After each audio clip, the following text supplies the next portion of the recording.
ఆయన చెప్పినవన్నీ చేశాడు కాబట్టి రాష్ట్రంలో 4.5 సంవత్సరాల కాలంలో అమలు జరిగినాయి కాబట్టి అంత ధైర్యంగా ఆయన ఏపీ నీడ్స్ జగన్ అని ఆయన ప్రశ్నించగలుగుతున్నాడు. 4.5 సంవత్సరాల కాలంలో ఆంధ్రప్రదేశ్ చరిత్రలో ఏ ముఖ్యమంత్రి హయాంలో కూడా జరగనటువంటి అభివృద్ధి కార్యక్రమాలు పథకాలు మన తెలుగుగడ్డ మీద అమలు జరగటం జరిగింది. దీన్ని మనం ఇంతకుముందు కూడా ఏ ప్రభుత్వ కాలంలో కూడా ఎప్పుడు కూడా ఏ ముఖ్యమంత్రి కూడా ఇటువంటి కార్యక్రమాలు అమలు చేయడానికి సాహసించలేదు.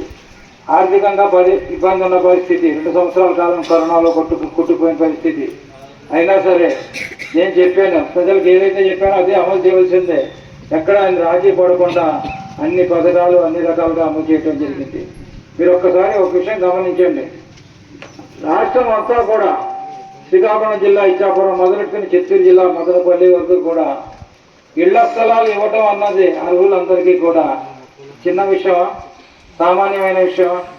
అది ఒక్కటే కాదు, ప్రతి కూడా ఈ రాష్ట్రంలో ఇప్పటివరకు ఏ ముఖ్యమంత్రి కూడా జగనన్నకు చెబుదాం అనే కార్యక్రమం ఒకటి పెట్టడం జరిగింది. ఇంతకుముందు ఏ ముఖ్యమంత్రి అయినా మీకు ఏదైనా ఎప్పుడైనా ఇబ్బంది ఉంటే నాతో స్వయంగా చెప్పండి అని ఫోన్ ద్వారా ప్రజలకు అవకాశం ఇచ్చే ముఖ్యమంత్రి ఎవరు ఉన్నారంటే కేవలం మన జగన్మోహన్ రెడ్డి గారు ఒక్కడే. ఆ విధంగా జగన్మోహన్ రెడ్డి గారి గురించి చెప్పుకుంటూ పోతే ఎన్ని పథకాలు ఉన్నాయో